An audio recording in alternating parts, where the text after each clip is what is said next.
Hey everyone, it's Carissa Wiley here for EllenHudson.com, and I am so excited to bring you a look at the new Crafter's Companion Gemini Junior Foil Press. Now, this was one of our top picks from the Creativation 2019 show, so I wanted to give you a look at the machine itself. I'm going to do a little unboxing for you. I'm going to show you how to do some of the basic techniques, and then I'm going to put together a card project using the panels that I create. So here's a look at the box that the Gemini Foil Press comes in. It's a nice box. I know you guys don't care about the box, but I thought I would show you exactly how it comes, just so you have an idea. Now, there's a nice little carrying handle. Quite honestly, I'm not going to carry this around in a box. I'm going to get it out and I'm going to use it in my craft room. But if that's something that interests you, I just thought I'd point it out. Now here's a look inside of the box. This Gemini Foil Press comes with everything that you need to get started.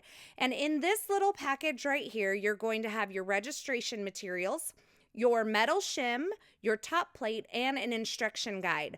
So this metal shim is a little bit different than the one that comes with your Gemini Junior for die cutting. And this top plate is also different than the top plates or the clear cutting pads that come with the Gemini Junior for die cutting. So keep that in mind. But the good news is it all comes with the machine.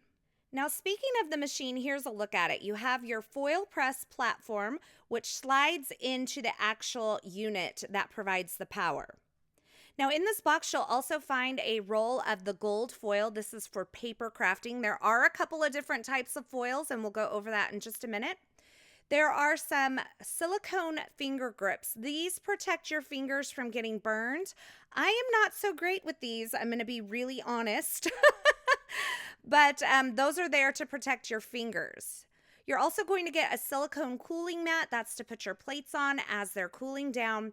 And it does come with a couple of dies or foil stamps to get you started. Now, there's two different kinds of dies you can get. There are ones that will foil and cut, like this frame here. So this gives you a pressed foil image and cuts around the perimeter of this frame as well. It's got a little corner there you can see.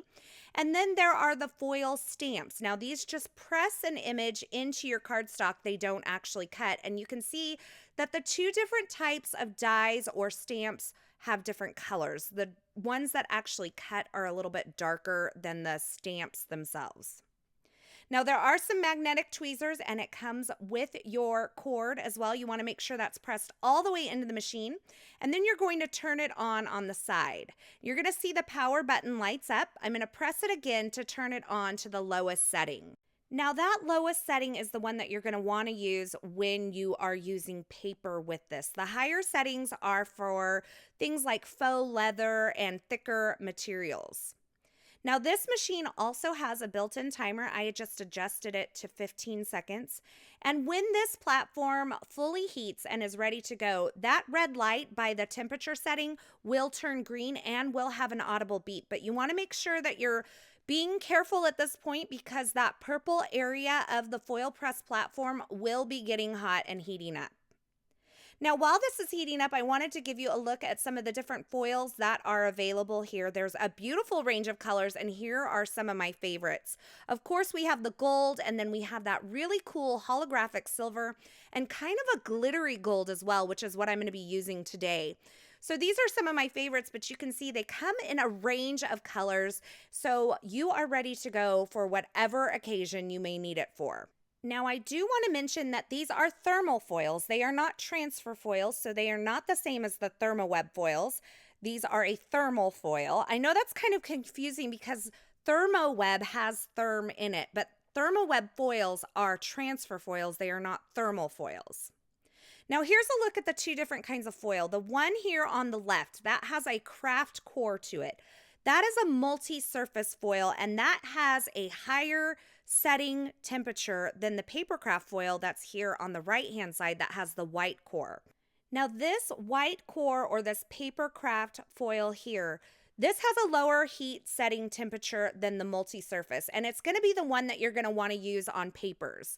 The multi-surface one on the left with the craft core, that has a higher setting temperature, and it's for things like faux leather or thicker items that you may want to press foil into. And this presses foil into so many different materials. But I want to start out with paper because that's what most of us are going to be using this for. So now that my platform is fully heated, and I know it's fully heated because it beeped at me, and I have that light that's green there by the temperature setting, I'm going to cut down a piece of foil and I'm going to place that with the pretty side towards the stamp plate images that are facing up towards me. And then I'm going to put some cardstock on top. Now today I am using the Ranger watercolor cardstock in the 4 1/4 by 5.5 inch size.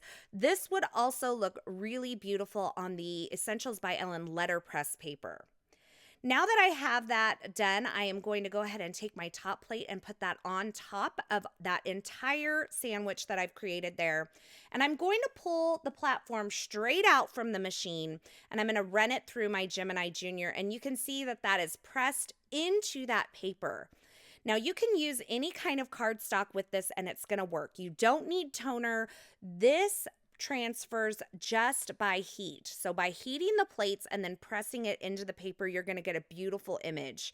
And you can see that gorgeous foil pressed effect that I got. And it was so easy and so quick. So when you experience this in real life, it gives you that foil letterpress look. It's really pressed into the paper. You get really beautiful fine lines, and it is so beautiful. I can't even, honestly, when I saw this at Creativation, I was so excited because the results are just so good. Now I'm going to take this plate off of that hot surface. I'm going to set it on my silicone cooling mat to cool down, and I'm going to bring in this metal shim, and I am going to re-engage the platform and allow it to heat up and that light to turn green. And now I'm taking the negative portion of the foil that I just used, and I'm laying it with the pretty side face down onto that metal plate. I'm putting another piece of the Tim Holtz watercolor cardstock, and then I'm going to add a couple of shims of cardstock. Now, I actually found that one shim of cardstock was enough, so I'm going to place that down. I'm going to start my timer just to make sure that the plate is hot enough to transfer the foil. And I'm going to finish this off with my metal cutting shim from my Gemini Junior. This is the cutting shim, not the one that comes with the foil press. And one is shiny and one is not, so that's how you can kind of tell them apart. I'm going to finish this off with the top plate and run it through my Gemini Junior. And as I pull this apart, you're going to see that I was actually able to transfer the negative image to this cardstock. Now, this doesn't actually press it into the cardstock because there's nothing kind of pushing into the cardstock, but it does transfer the negative portion of this foil onto that cardstock. And that means that you have no waste on your foil at all. And because you can transfer this to any type of cardstock, not just toner cardstock, you can actually create foil die cuts with this. You can press into acetate, cork, faux leather, and more. It is just so much fun, and I'm having a great time playing with this machine. So now that we've had a look at the basic foil press stamp dies, we're going to look at the stamp and cut dies here. And this beautiful butterfly not only has the area that presses into the cardstock, but an outer cut line as well. So in order to use these, you want to start with that metal shim that comes with the foil press. And then I put my stamp and cut die face up on this. I added my foil and then my cardstock, and I ran this through my Gemini Junior, and you can see I have an outer cut line. And when I remove the foil, you can see the areas where I have the foil pressed into the cardstock as well. So you can see that this die is a little bit different in color than the other ones. It's got a darker kind of silver or dark gray color to it. That's how you can quickly tell the dies apart, whether it's a stamp and cut or just a foil press stamp die. Now, once again, I can do the exact same thing here, and I can transfer this negative image onto a plain piece of cardstock as well. So I started out with the metal shim, once again, that comes with the foil press.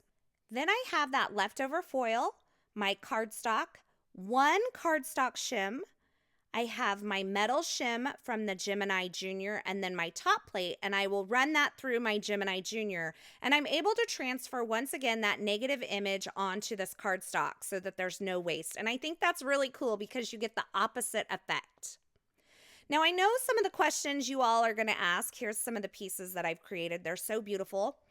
And I am going to try to answer those as best I can here. Now, this Gemini Foil Press is compatible with your Gemini Junior and your full-size Gemini machine. You're going to need an extension plate to make it compatible with the full-size Gemini if that's the one you own. It is not compatible with your Sizzix die-cut machine and other die-cut machines like that. This machine comes with the accessories that I showed you earlier. So it comes with the metal shim design for the foil press. It also comes with the top plate, the tweezers, and those safety tools so that you have them in your stash.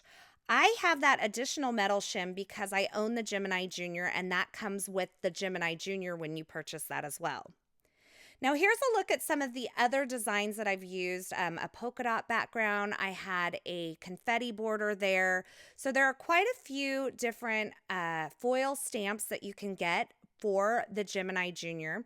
You can also use this with your wafer thin dies, and that's what I'm going to show you here. So I have the Star Trail die from the Essentials by Ellen line, and I'm running that through in the same way that I did the original foil press background plate that I showed you. So just the die with the blades face up, the foil, the cardstock, and the top plate. And I was able to get a really cool fine foiled line using my wafer thin die.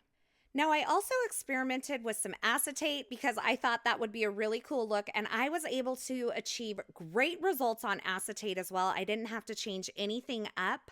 And I think this is just absolutely beautiful. So here's the acetate butterfly, and let me show you the one that I created on the cardstock earlier as well. How cool would this be in a couple of different colors, kind of layered up? Bend those wings up just a little bit, and you would have a beautiful focal point for your card. Now, a couple things I do want to point out to you is that this foil press has 9 points of heat across the entire surface of that platform. So you're sure to get consistent, even heating no matter where you're using your foil stamp or your Stampin' Cut dies across the platform. I did show you that it is compatible with your wafer thin dies, but keep in mind, you're not going to have those solid areas of foil because you're just going to get the little thin cut lines, but it is a beautiful effect as well. I've shown you a few of the foil press stamp plates that are available today. I've also shown you a couple of the Stampin' Cut dies. There are others available, and we'll make sure that we have a link over to the Ellen Hutson shop for you to find all of the tools that are available to go along with this. And what I've done here is I've just taken that background and I've cut kind of a border out of it. And I'm using some Catherine Pooler inks along with a water brush to watercolor these images. So I'm going to have that foiled pressed image into the cardstock and a watercolor effect, and the foil will resist the watercolor and the color that I'm putting over the top of it, and it is really beautiful. I've allowed that to dry, and I stamped the Hello Beautiful sentiment from the Mondo Sakura set right onto a linen cardstock card front, and I'm adhering that floral border using a double layer of foam adhesive. This is a really simple card, but it has a really big wow factor because of the foiling and that watercolor. It is just absolutely beautiful. Now, one more little quick tip. Because you're using heat and pressure, you may notice that your platform is warping, and that's okay. It happens. They are replaceable, but I'm going to show you how Crafter's Companion recommended that you kind of remedy that. I am engaging this onto the platform, and I am going to heat it up at the end of my craft day. Then I am going to place my Gemini Junior on top of it, and I'm going to allow that platform to cool underneath the Gemini Junior. The pressure and the weight of that machine is going to help flatten that platform out so that it will stay flat. So every time you're finished using it, just do that to kind of keep that platform flattened out.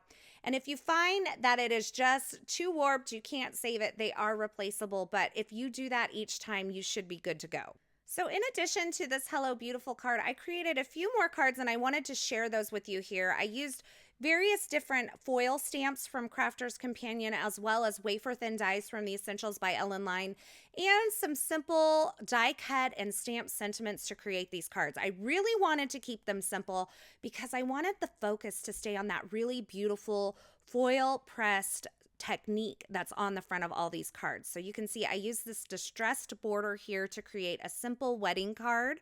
I also created a second card using the rest of that floral background that I kind of fussy cut earlier. Just added a simple die cut sentiment with a stamped kind of shadow back there. It's so beautiful in real life. I really wish I could just have you hold it and touch it because the results are just absolutely beautiful. And then I finished off my card collection with this brilliant card, and this just features the Essentials by Ellen Star Trails die. So this is a regular die. It's not a special foil stamp, but I will tell you that you get a much deeper and more solid image with those foil stamps. So there's something you may want to look into, but I love that this is so versatile. You can use it with the wafer thin dies that you already have, and you can expand your collection with the foil stamps and Stampin' Cuts that are available from Crafter's Companion. And I will tell you that there are some other companies coming out with some various designs of the foil stamps as well, so keep your eyes open for that. So there you have it, a look and a quick intro to the Gemini Foil Press. I have to tell you, this was one of our top picks from Creativation this year, and I really think you're going to love the beautiful foiled effects that you can achieve with this machine. As always, I will have links to the featured products in the description at YouTube, so be sure to check that out. Also, I will have more information, more still shots, and a complete list of supplies at the coordinating ellenhudson.com blog post. So be sure you head on over there if you're looking for some more information on this wonderful machine. As always, thanks for stopping by. Thanks for watching. I hope you enjoyed this video. If you did, be sure to give it a thumbs up and don't forget to subscribe and turn on the notifications so you won't miss any of the fabulous paper crafting and card making video tutorials here. Thanks for stopping by and hanging out with me today. Thanks for watching, and until next time, I hope you have a fabulous day.